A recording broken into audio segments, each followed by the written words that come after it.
Sois sans crainte, petit troupeau, car votre Père a trouvé bon de vous donner le royaume.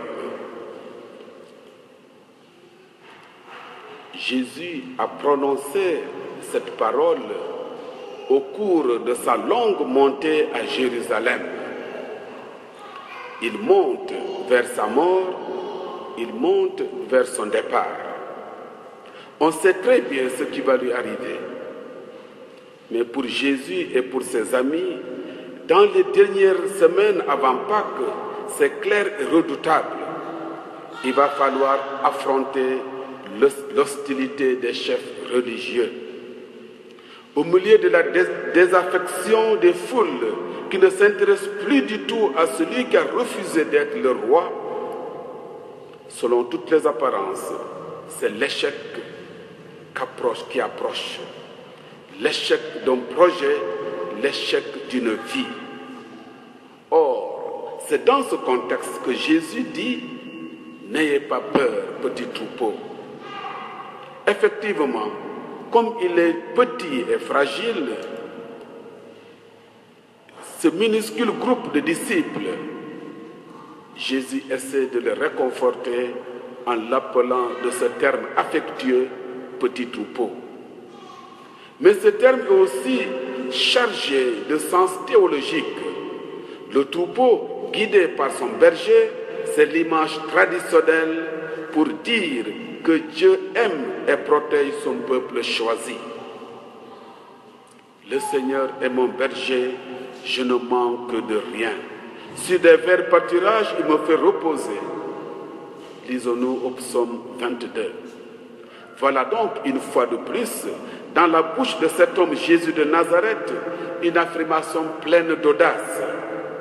Ce petit groupe, fragile et pauvre, sans appui et sans courage, est le nouveau peuple de Dieu. N'aie pas peur, ne crains pas, petit troupeau. Aujourd'hui, Jésus me redit cette même parole en mes crises, hésitations et interrogations. Aujourd'hui, Jésus redit cela à l'Église actuelle en ses épreuves, comme celles que nous connaissons présentement. Et pour quelle raison devons-nous bannir la peur, selon Jésus? Parce que, dit-il, votre Père a trouvé bon de vous donner le royaume. Voilà donc, chers chrétiens, le socle, le fondement sur lequel repose notre espérance chrétienne. Le Père, notre Père, créateur de l'univers visible et invisible, a trouvé bon de nous donner le royaume. Et ce royaume est un trésor infiniment plus précieux que tout ce que le monde peut nous offrir. Un trésor que le voleur ne peut approcher, ni la mythe ronger. Alors, assuré d'une telle promesse, comment ne pas être saisi d'une joie intense qui nous garde vigilants et prêts? Mais ce royaume promis ne provoque guère notre enthousiasme, tant il est loin de nos centres d'intérêt, hors de nos catégories et de nos représentations habituelles. C'est vrai que si nous en restons à un niveau purement humain, le royaume annoncé par Jésus ne pèsera pas lourd dans nos préoccupations. Il nous faut donc nous situer sur le plan de la foi. Et c'est ce que la deuxième lecture nous a beaucoup expliqué. La foi que l'auteur de la lettre aux Hébreux affirmait être le moyen de posséder déjà ce qu'on espère et de connaître des réalités qu'on ne voit pas. Croire est en fait bien autre chose qu'adhérer à des notions abstraites. C'est tout le contraire. La foi est affaire de relation avec le Seigneur et donc de confiance simple et aimante. Voilà pourquoi la foi n'est pas dissociable de la prière. Une prière qui n'est pas récitée machinalement de formules, mais un cœur à cœur, un dialogue intime. C'est là toute la différence entre une pratique religieuse qui demeure quelque chose d'extérieur à soi et la foi qui engage notre être tout entier et nous transforme en profondeur. Car ce que Dieu attend de nous, c'est que nous lui fassions le don de la confiance. Une confiance simple et filiale, jusqu'à l'audace, puisqu'il est notre Père dont la fidélité et la miséricorde sont infinies. Dieu ne peut ni nous tromper, ni décevoir notre attente. Et notre attente pourrait être longue dans la nuit.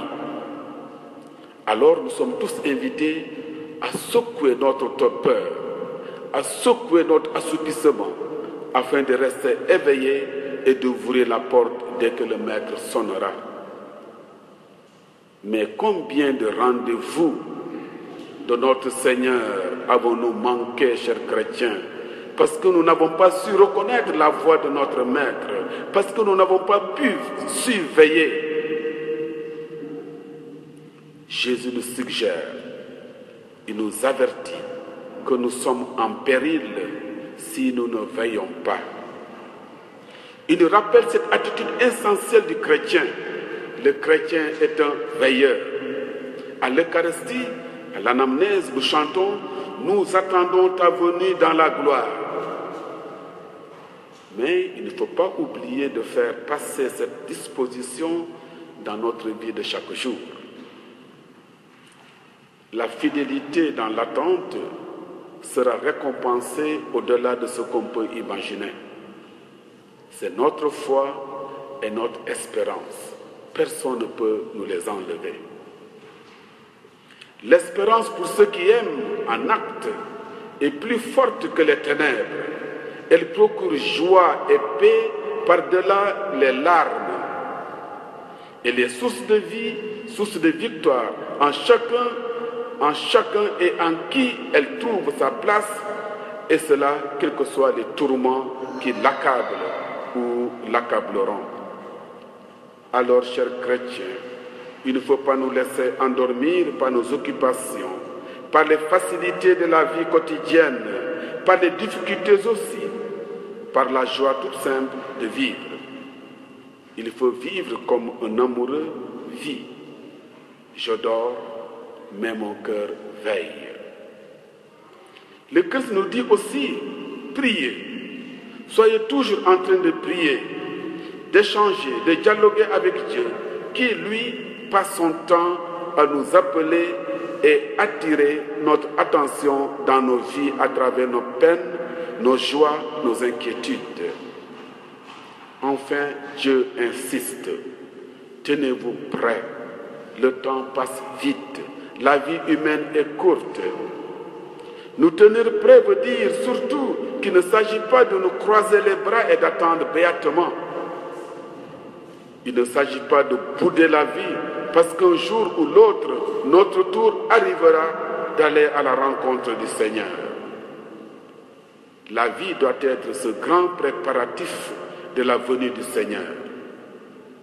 Si le Christ nous a fait toutes ces avances, nous avons, nous, à faire notre bout de chemin et nous ouvrir le cœur à son invitation pressante, en renonçant à tout ce qui peut le fermer, à tout ce qui peut l'alourdir et qui nous empêche de faire le bien.